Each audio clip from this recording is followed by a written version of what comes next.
Մայիսի 18-ին Թանգարանների միջազգային օրը Կոմիտասի Թանգարան ինստիտուտում բացի մշտական եւ ժամանակավոր ցուցադրություններից եղան նաեւ Կոմիտաս վարդապետին նվիրված տարիքային տարբեր խմբերի համար նախատեսված թեմատիկ եւ կրթական ծրագրեր, հանդիպումներ։ Մայիսի 18-ին Թանգարանում իշխող տրամադրությունը նման չէ տարվա մյուս օրերին, ասում են աշխատակիցները։ Թվում է, թե նույն թանգարաններն են, նույն քաղաքում են գտնվում, նույնիսկ աշխատողների համար կարծես մի ուրիշ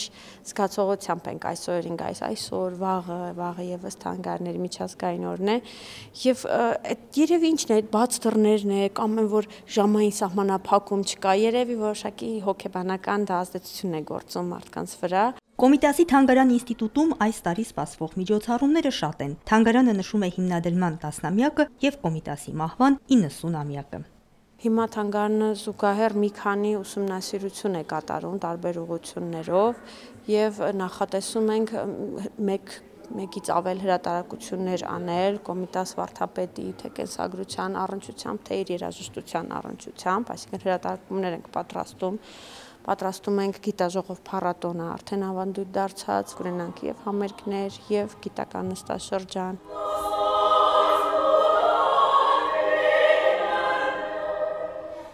Ելույթ ունեցան Գեղարդ երգեցիկ խումբը եւ Նորքի հայորդյաց տան շողակաթ մանկական երգչախումբը։ Թանգարանների միջազգային օրն այստեղ ելույթ ունենալն արդեն ավանդույթ է դարձել Գեղարդի համար։ Այսօրվան սպասում ենք, ամեն տարի գիտենք, որ այսօր համերգ ունենք, ինչ էլ որ ծրագրում ենք, միշտ իմանում ենք, որ թանգարանային գիշերը պարտադիր ելույթ ունենք։ Այս տարի հետաքրքիր էր, որ մանկական երգչախմբի հետ նույն համերգում պետք է հանդես գանք, դա էլ ոգևորիչ է երեխաների հետ հանդիպումը։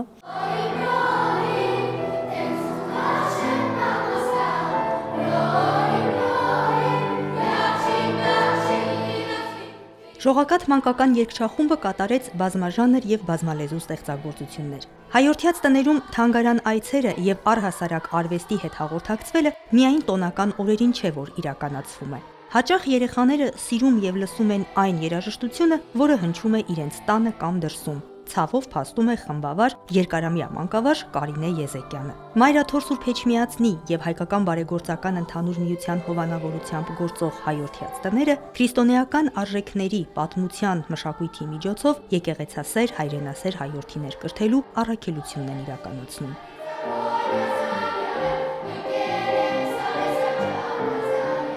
Կան երեխաները, որ գիտեք, արյունով են զգում հայ երաժշտությունը, բայց շատ չեն, դժբախտաբար, բայց կան երեխաներ, որ ուզում են իմանան, դրանք էլ շատ չեն։ Ամենամեծ մեր աշխատանքի նպատակը, որ հայորդաց տունը ինքը արդեն իր անունով ասում է, հայ որդիներ պիտի դուրս գան, հայը ողնուծով, ուրիշ ոչ մի բան։ Թե դասարանով եւ թե երգչախմբով շատ են այցելություններ ունենում բացի sense ամերիկային օրերից, ընդհանրապես շատ այցելություններ են ունենում։ Այնտեղ մենք կարող ենք սովորել շատ հետաքրքիր փաստեր, նաեւ այդ մեր կյանքում կարող է շատ պետք գալ։ Մեր գիտելիքները ավելի են հարստացնում թանգարաններ այցելելով։ Դասերի ընթացքում մենք շատ ենք քննարկում տարբեր թեմաներ, ընկերասիրություն, մարզպեսակ, ինչ պետք է անենք, որ ճիշտ լինի եւ հայրենասիրությունից էլ ենք մենք շատ խոսում։ Այս տարի միջոցառումը կրում էր թանգարանների ապագան արագ փոփոխվող համայնքներում խորագիրը։ Մասնակցում էին հայաստանյան 100-ից ավելի թանգարաններ։ Սոնա Խաչատրյան, Հարություն Տոլանյան, Եկեղեցական կյանք։